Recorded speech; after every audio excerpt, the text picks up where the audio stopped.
In a world of constant bad news, sometimes we forget that the global media is having a heyday, destroying Israel's image on the world stage.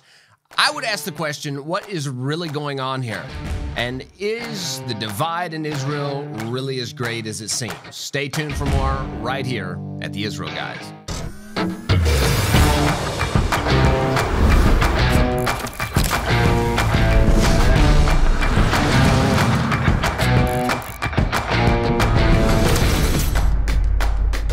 Welcome to the Israel Guys, where we believe that in a world of Jew hatred and anti-Israel propaganda, you should connect to the true and authentic stories of Israel. I'm Joshua, and we're back with news straight off the mountains of Israel. Guys, you know what? I would say this.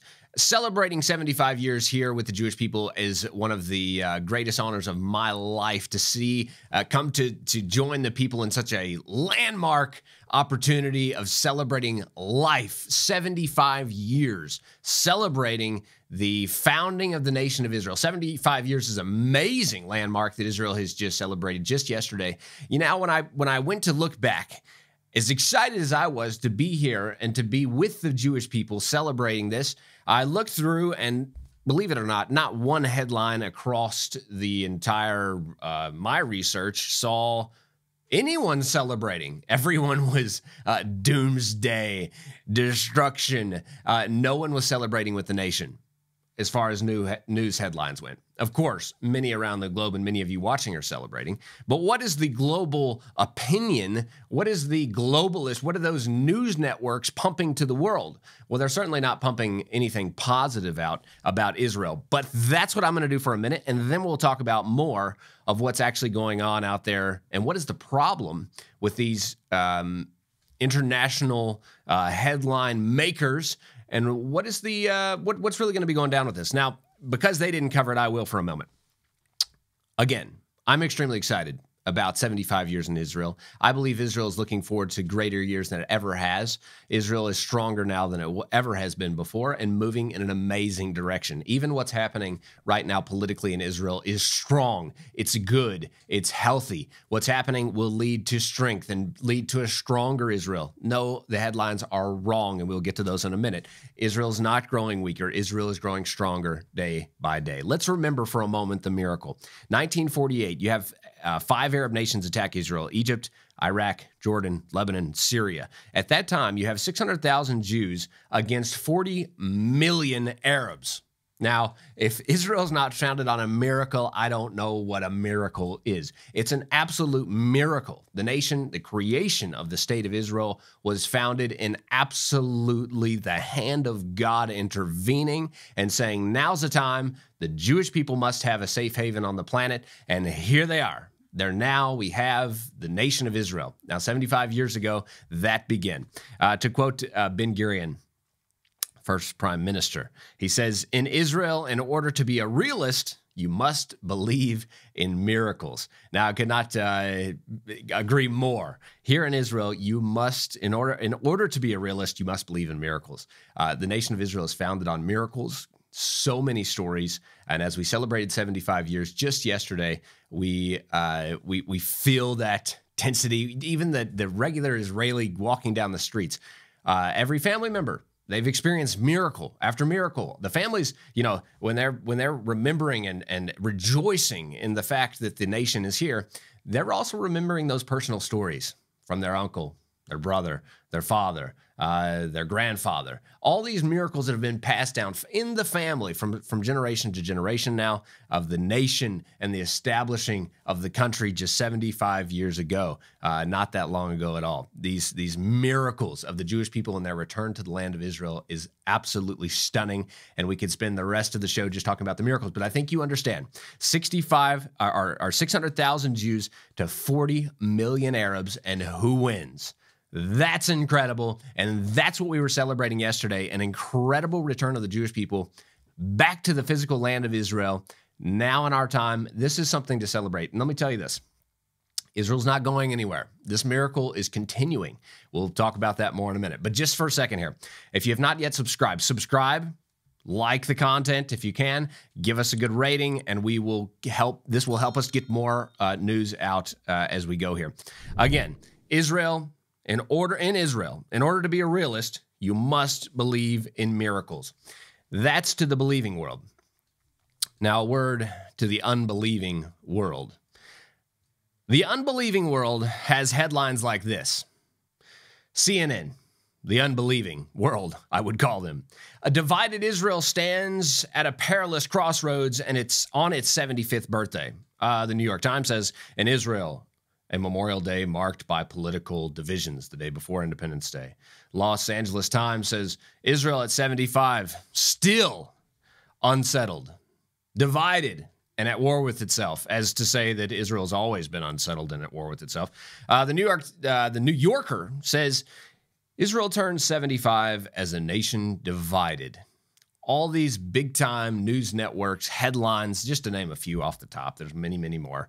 They're all saying Israel is unstable, unsettled, politically divided, has no future, is the vibe coming off of the modern news networks that are playing with the minds of millions of people across the world. What is their intent? Their intent is to destabilize.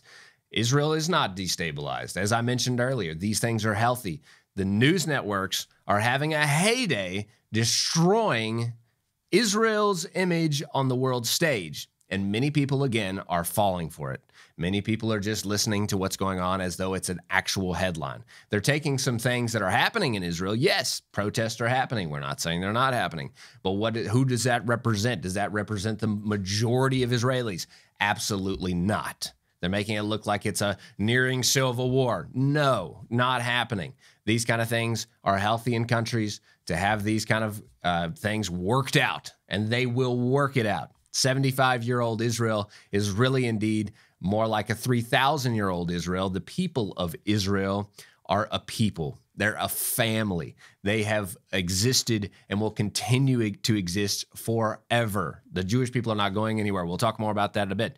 What I want to say quickly is the international media playing with this is evil, very evil. We also have the Biden administration is reportedly funding, as we've talked about before on these shows, is funding these protests. They're funding the protests. So let me tell you this. If you're a worker in Tel Aviv and you have the opportunity, from your leftist boss or whatever it could be, maybe it's just one individual that's over thousands, I don't know, of workers, and they say something like, hey, you can work today and get paid, or you can go and protest and get paid. You don't know what the protest is. You don't know anything about it. We've been on the streets. Protesters don't really know what's going on in the streets. This, again, is a very similar situation to what went down in America, which many of you are familiar with. A lot of craziness. People don't even know what's going on.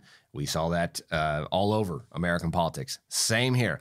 This does not represent a grassroots movement of support against the Israeli democracy. That's what the news would like you to think. This is not what's actually happening here. What's actually happening here is a very healthy move towards a more democratic Israel. Don't let the news headlines lie to you. Israel at 75 years is much stronger than it ever has been on the world stage, and as a country in itself, Israel is growing in unity day by day. The people of Israel, yes, there is a division between the people on what should be done. They will work that out, and preferably without the Biden administration's involvement, especially involvement in aiding and funding protests in the streets of Israel. That doesn't sound like an ally to me, and that is completely unacceptable in my opinion. Hey guys, we'll be right back, but first, our friends at Blessed by Israel ship the beautiful products of small businesses and families from Israel's heartland to people all around the world. You can now buy the wonderful taste and smells of the goodness of the Promised Land. Check out the amazing extra virgin olive oil, savory spices, cosmetic hand creams, soaps and lotions, chocolate, coffee, and much more. The best part about this is that at the same time as you are enjoying the goodness of the land of Israel, you are also blessing the faithful pioneers who are restoring and rebuilding Judea and Samaria. That's right. Your purchases are an effective way to contribute to the strengthening of Israel. So head over to Blessed by Israel, that's blessed, B-U-Y, Israel.com, to buy the wonderful products of Israel's heartland and support the pioneers of Judea and Samaria. Again, that is blessed by, B-U-Y, Israel.com. Link is in the description below. Now, moving on. Many people would like to say today, or yesterday, when we celebrated the independence of Israel, the great celebration, many across the world stage, and many of these articles that I mentioned farther down would mention things like Nakba Day. Now, they're also not just going to say Israel's unstable and not doing very well and is about to fall apart. They're also going to say things like Israel also put 700,000 Palestinians out on, kicked them out of their homes and sent them off into, to complete disaster. They're going to talk about that. They're going to talk about frozen peace talks. Israel's not in peace talks right now. They're going to talk about Jews storming the Temple Mount. They're going to talk about all these supposedly horrific things that are happening. Now, let me tell you, none of those things are as they seem. At exactly the same time, Israel supposedly kicked out 700,000. 800,000 Jews were in the Arab world and fled for their lives to Israel. Now, in war, these kind of things happen. So, yes, it stands as a miracle. The Jewish people now have a home, 75 years, a home to run to when those pogroms, when those Holocausts happen. Israel runs to its home, a safe home. We have more than 24,000 Israelis that have lost their lives since that time of Israel's founding. But look at that in comparison to Israel without a home. We mourn the loss of those, and every one of them is precious and dear to the state of Israel. But look at Israel without a home to run to. 6 million Jews were lost. This is the difference of a nation and a world with Israel and a world without the nation of Israel. Jews have nowhere to run to. This is why we celebrate, incredibly, the 75 years. Now, what I want to say, Menachem Begin, one of my favorite Israeli politicians of the past, an amazing leader, amazing Zionist, amazing man that led Israel in its glory. In many, many ways, an amazing politician and prime minister of Israel. He had a quote, long quote, but this directly hits to where we are right now. He says, Jewish dignity and honor must be protected in all circumstances. The seeds of Jewish destruction lie in passively enabling the enemy to annihilate us, to humiliate us. Only when the enemy succeeds in turning the spirit of the Jews into dust and ashes in life can he turn the Jews into dust and ashes in death.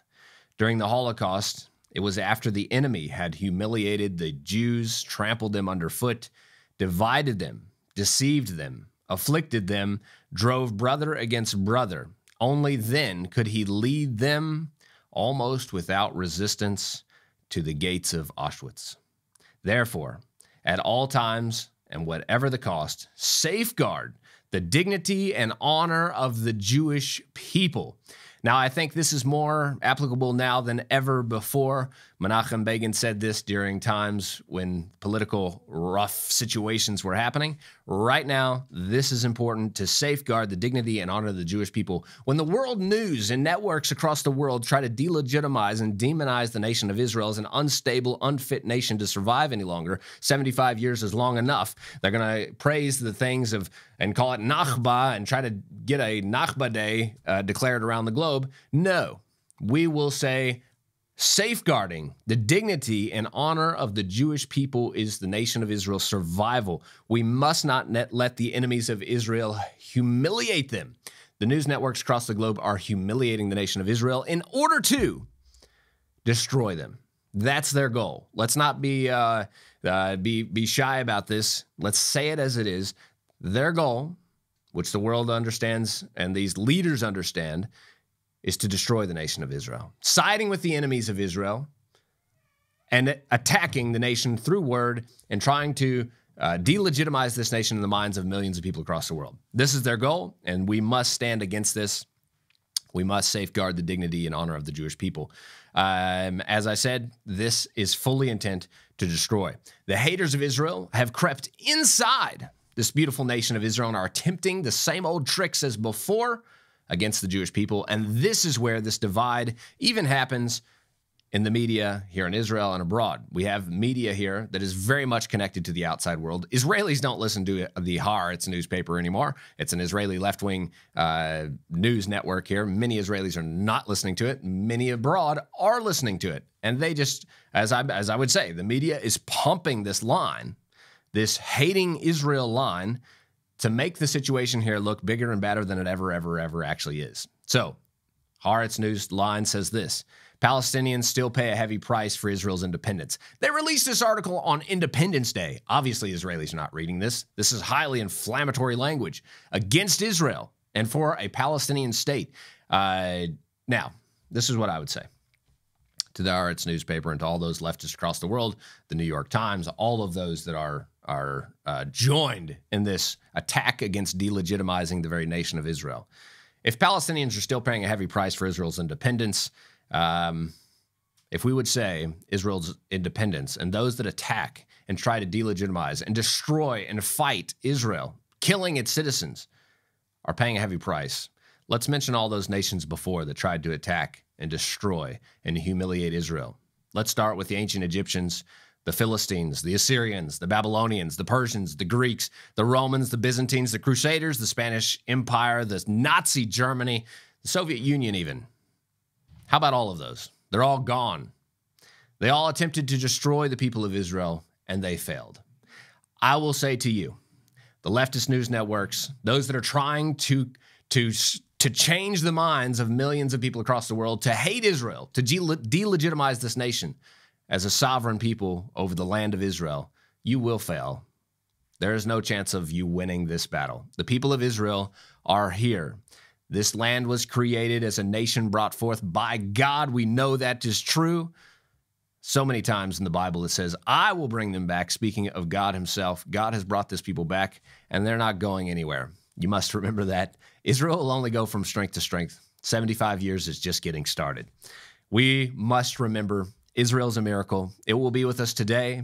It will be here tomorrow. It will be here forever. The enemies, as I just mentioned, will come and go. But Israel's here to stay. I would suggest you go ahead and take the jump, make the unconditional commitment to stand with the nation and people of Israel. Go ahead and get used to the fact Israel's here. Israel's not going anywhere. They're here to stay. And I'll finish with, they're going to win. Go ahead and subscribe, get the conversation going below. And as always, tune out the fake news and tune into what is actually happening here in the heartland of Israel. We'll be back every Monday through Friday with your direct connection to the land and people of Israel.